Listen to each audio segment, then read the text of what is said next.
Hello, and you're listening to a preview of Pulse Check, an exclusive podcast for Quwa Plus and Quwa Pro subscribers. Hello, and welcome to another episode of Pulse Check. This week, I have with me Aseem to unpack the question, how can Pakistan make its drone industry boom? So, it's no secret that since 2020, Pakistan's drone industry has been making important strides. But much of that growth and development has been occurring in state-owned enterprises, most notably at NESCOM, which has been driving the Shahpar platform. The advent of the Russia-Ukraine war in 2022 made loitering munitions important, and in that vein, we have also seen the Pakistan Air Force's NASTP, in partnership with Turkey's Baykar group, design the G3 and V3. However, following the May 2025 war with India and more recent advances in loitering munitions technology, not least Iran's Shahid series, these smaller disposable drones have become a priority. Since the start of this year, the world's rapidly moving towards tailless delta loitering munitions similar to the Shahid, but also low-cost cruise missiles, small-factor drones like FPV munitions and interceptors, and swarming drones. And the Pakistan military is adopting all of those. In other words, the domestic demand is moving towards very large numbers of much smaller, cheaper, and simpler solutions. Correspondingly, we have seen the top state-owned enterprises like NESCOM and NASTP enter the fold with their solutions. New large-scale production facilities are being built, new designs are being tested, and there's momentum. But in tandem with these developments, we saw a peculiar rise in the activities of the private sector, which traditionally has great difficulty supporting Pakistan's defense requirements. This is due to a variety of factors, not least the structural lack of capacity in Pakistan regarding skilled labor, organic research and development, and investment, and as importantly, if not more so, the armed forces' historic unwillingness to defer work to the private sector. With no incentive to sell, no investment to initiate work, and no work to offer, it's no surprise then that Pakistan's private sector is generally not a factor in the defense industry. However, in 2026, there have been some signs that this could be changing. First, the Ministry of Defense Production, presided by an armed forces DGDP official no less, invited the private sector and seemed to have called on the private companies to support the armed forces drone needs. Second, WooTech recently tested a rocket-assisted takeoff or rotor motor, a booster that allows users to launch their loitering munitions without the need for runways. And as Aseem will unpack, private companies can't initiate rocket tests on their own, not without explicit armed forces approval. Third, Alson's group has revealed a new family of indigenously manufactured piston engines meant for powering small factor UAVs, like loitering munitions. So, with all this in mind, could we be turning a page on the private sector? Are we finally seeing an age where the military is beginning to leverage the private sector? Is what we're seeing today the groundwork for real growth? So, Aseem, how are you? Good. Good to be back after a long break. Yeah, and glad to have you back. So, I would love to get let's start with just your general thoughts. What do you think? Honestly, people may get the sense that I'm generally maybe a realist or a pessimist, but these things that you've pointed out, obviously I was looking at these as well. And this gives me a glimmer of hope. And I just suspect that someone somewhere high up has realized some things that are important and that we have we've been saying for a long time. So honestly, I'm just very excited. Obviously, there are things that they could, possibly do better, or things that, they could choose to do a certain way. And we'll pack all that in this episode. Absolutely. And I think, not just I think, but I know for a fact that, this discussion will actually leak well beyond this episode into some forthcoming articles and stuff, because as the private sector has become more active, many companies from within Pakistan have started reaching out to Quwa to actually give their thoughts and ideas and perspectives. And as we start to leverage those collectively, like, and we're not going to call anyone out in particular unless they want us to, but in general, we are starting to get a pretty good sense of both the potential and the promise, but also the pre-existing challenges. And I think that's what we're going to spend the discussion on. So, Aseem, like right off the bat, the first thing I always notice is that, or always call out is that the private sector has always been this untapped yet very essential player. So, if you can think back to like a hockey team or cricket team, there was that player that everyone knows will do well, that really need them to come out for those key tournaments, but for some reasons the selections committee never picks them. So I'm sure everyone has a player in mind depending on their generation. But the private sector seems to be that entity in Pakistan, like in Pakistan's defense world. What we all see is that the SOEs, the state-owned enterprises, tend to take on all the capacity and long-term burden of supporting that capacity. So that leads to perpetual spending on things like underused labor, underused production capacity, and so on. And ultimately, because these state-owned enterprises, they don't work on your standard, profit and loss frameworks, the systems that they manage basically, they never advance forward because there's no incentive to do so. And I think the classic example here is Pakistan ordnance factories. Frankly, they're still stuck on the G3 and MP5, even when we see in the front lines, the armed forces, when it comes to their counter-insurgency and counterterrorism operations, switch to different types of assault rifles, for example, where we see the special forces units go and pick up, niche designs, for example, from different vendors overseas. POF is a complete non-factor. And then we have, for example, with Pakistan Aeronautical Complex, specifically the Aircraft Manufacturing Factory or AMF, they still get funding when there are no JF-17 orders. So I think one of the big points that we sort of raise here consistently is that the idea, state-owned enterprises are always this you get a sense of, I think, like comfort when you start off with using an SOE to drive a defense program, but then we seldom really think about the long-term cost burden of these entities, basically. What do you think? Yeah. I want to unpack why private companies is in untapped potential. And I think this is a feature of Pakistan's policy not keeping up with the time. So being part of the aerospace industry in Pakistan, I did see in the 90s, 2000s, and 2010s, early 2010s, there was the number of engineers that Pakistan was producing, like mechanical, aerospace, electrical, all these like defensive fields, they were being absorbed at like a good rate into the state-owned enterprises. And because this model was sort of working at that point, they needed people, they were training people, and they were able to absorb people. And they had projects, they had funding, right? So funding was a function of, Pakistan's economy doing well because there was an external like war going on. But that's a different thing, right? So there was money to go around and these organizations were hiring a lot. But what I've seen like since the late 2010s and now this decade is that hiring has essentially stopped, right? I wouldn't say it has stopped, but it has, compared to what it used to be before, it is essentially like stop, right? And on the other hand, all these SOEs are realizing they're now very overstaffed. So the sense that you get from a lot of people is that they don't discourage people from leaving, right? So they used to be very, strict about people leaving, then watch you leave. But now they're like, people are leaving at a rate that is weird, right? Is unusual. And I feel like it's a policy decision to let people go because they realize they're essentially overstaffed and they can't really fire people because they're SOEs and not private companies. So what I'm trying to say is there's a lot of people in Pakistan. There's an unused capacity that is not being absorbed by the SOEs. So these people now have two options. One, they could go out of the country, and that is a ridiculous number of people that are doing that. So I'm only talking about aerospace and I only care about aerospace. The whole brain drain discussion is a whole different thing, but it's specifically happening in aerospace as well. So I know tons of people that have left SOEs to go to UAE, to Australia, to Europe. So there's tons of people leaving. So that's one avenue. The other avenue is possibly being absorbed in private companies, right? So the private companies have a huge pool of applicants that they can tap into. There's a huge workforce for low level and even high level stuff that they can tap into. So there's tons of companies that have popped up that are, actually doing projects, aerospace projects for Middle Eastern countries online, right? So they're outsourcing. So they're essentially aerospace outsourcing companies right now. And so there's like a huge ecosystem there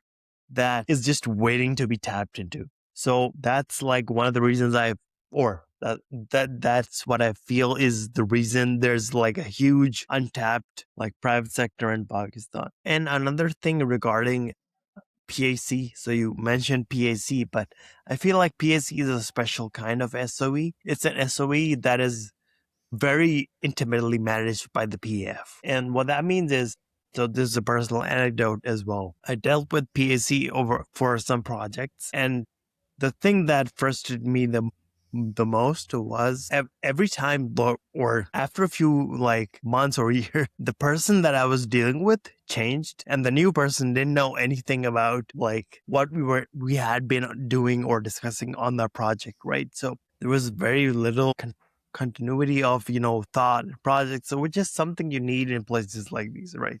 You can't have R&D in a in a place where people get change every few months because it is being operated like a military unit, right? So that's one of the structural things about PSC that's special, that's especially hindering it, right? So just wanted to point that out as well. No, that's definitely another valid point because when I've spoken to some private companies, one complaint that they've also had was that they would be working with someone within the armed forces from a requirement standpoint for months or years. And when they cycle out to their next, posting or they retire, the next person doesn't have the same context and background. But sometimes it's even worse where the next person doesn't even have the same sense of priority. So they don't even care about the work that was being done with the private company. So they'll basically just, hand over that requirement that the private company was working on with the predecessor officer to some foreign company. Most often, and people are going to deride me for this, China. So this is a structural issue on many fronts. But I think just to also sort of discuss in terms of capacity. So one thing is like, we mentioned how SOEs have to they're sort of beholden to maintain the capacity that they have, even when it's unused, even when it's falling behind with the market. Classic example being POF. But on the other hand, you have private companies where, because of the way they're structured, they literally like in actual literal terms, cannot afford idle or underused capacity. Unless, of course, there are some shenanigans happening with the government or armed forces that involve like subsidies and bailouts. And that's like a genuine risk. And that has to also be sort of managed as well. But just in a general natural market environment, private companies have to keep advancing in line with what their biggest buyers want and with the pricing realities of their main market. So not only that, but like those profit and loss structures also pressure private players to keep building and engaging new markets as well, right? Because they'll quickly understand that, okay, having just the one domestic buyer, it's not always a surefire bet. The buyer's priorities might change. You can never, yes, you can have some predictability, but it's always good to have other buyers in case, your main one doesn't pull through. And that's what really drives the incentive for exports and additional growth. And I think Alson's Group is a pretty good example of this. Interestingly, they're not a defense first company. They've always existed for a long time, and they've primarily been operating in the automotive sector, which explains that their background and understanding of things like piston engines, transmissions, and that kind of stuff, because they've been providing inputs for those, for those products for other companies like Atlas Motors and what have you. So the point being is that they understand all this and they have a big market domestically. They have some foreign buyers as well. And actually, this is another recurring theme I've noticed with the private Pakistani companies going into defense. Defense is not their number one priority. They're actually branching into defense from other fields. So there's another company that's been doing some automotive related work for a Europe for basically Stellantis Group and these like big multinational giants, and now they have some slush funds, so they're basically repurposing that money for basically defense essentially. So the point being is that Alson's Group, had this cushion, and I think you'll talk about it, but they're able to invest in their internal R&D lab. They're able to get the process going to start building piston engines domestically. Obviously, I think another salient point is that they went out and got the manufacturing equipment necessary to make these piston engines. So they took on that investment as well, and they're also operating on a profit loss framework. So their leaders probably know that, okay, what it'll take to recoup those costs, how long it'll take, and where they expect the demand to essentially come from. I also expect that a big component of their approach is actually exports as well, because if you notice, they actually revealed these engines at Eurosatory in Paris. So I think that's another point to also keep in mind. What are your thoughts, Aseem? Yeah. So you raise an excellent point. So any business needs to pay its employees, right? It needs to pay its employee salaries. It needs to pay the bills. It needs money to run the factories. So it needs some sense of stability, right? So a business cannot operate based off like one project and then have no projects for a couple of years and then have another project, right? That's not how things work. Now, what the size of a business can actually do this, right? So if you have a very big business, that can absorb things like this, right? So it can absorb like long periods of time where it's not doing anything. And that's kind of the stability that I think Pakistan's planners were after and got in the shape of SOEs. The problem that we've obviously pointed out with that is there's no profit and loss structure there to incentivize anything. But the point is, like you pointed out, all these companies all these businesses have all these companies have businesses that are not defense. These are not primarily defense companies. And so they have stability, they have orders, they're running a business, and then they're, venturing into defense. Like there are a few exceptions, maybe like, for example, WooTech is primarily a defense company, but they've also been very smart about diversifying with the Middle East, right? So they haven't relied on a single source of contracts. So they have a civilian arm, they have a Middle East arm, right? So it's important to have stability in a business. And, all of these companies that we will discuss or we have, give examples of have some kind of, secondary source. And the reason for this is, so I don't want to go into the reasons for this, but, one advantage of, Pakistan is, which is going back to the first point, is there's a huge, captive market in Pakistan, which is being crowded out by the SOEs as well. So, Pakistan's military ranks as one of the largest militaries on the world, right?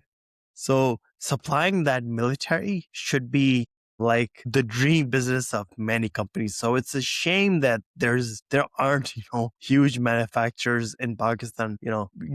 US is, is the biggest military in the world, and they have huge manufacturing companies, right? So Pakistan, ranks maybe number 6 or something, and it has no huge companies, right? So there's something obviously being wrong here. And I think just to add something to what you said here, because I just don't want to forget it. People might argue, well, like the US, China, even India, there are these massive countries with massive, big militaries, huge budgets and what have you. And they'll say, well, like Pakistan, it's a much smaller country. And we hear this argument, hilariously from the people who are sort of maybe involved in the rent seeking already, or maybe they're from outside, like foreign, let's say people with foreign interests, sort of let's say foreign incentive structures, like they import things from abroad and resell them in Pakistan. So they'll always argue this case. Well, Pakistan is like a smaller country, it doesn't have that much of a, let's say, ability to scale and what have you, and all these excuses. But then you actually just have to look a little bit to the West, and you can see, for example, Turkey is, I think, a classic example where they're actually a smaller population than Pakistan. Yes, they have their own geostrategic advantages, but then you can argue Pakistan has its own geostrategic advantages as well, right? Like it's not completely as if we're out in, we're not like neighboring Mongolia here, right? We're not in Mongolia, like where we're just completely cut off from everything. No, we have some value in certain aspects, but the Turks, since about the year 2000, so over the last 26 years, have been able to essentially transition their defense from a largely import-led, aid-dependent model, because they're very reliant on U.S. assistance and discounts and that kind of stuff, to not just a self-sustaining defense industry, but now a big exporter in its own right. So clearly there is some sort of pathway to follow. There is clearly some sort of way to balance out the SOEs in the private sector. There's clearly some sort of way to build upstream capabilities. It's just that what we notice is that a lot of the problems stem at the policy level, both in terms of how the policies are designed and how they're implemented. And that concludes this episode's preview.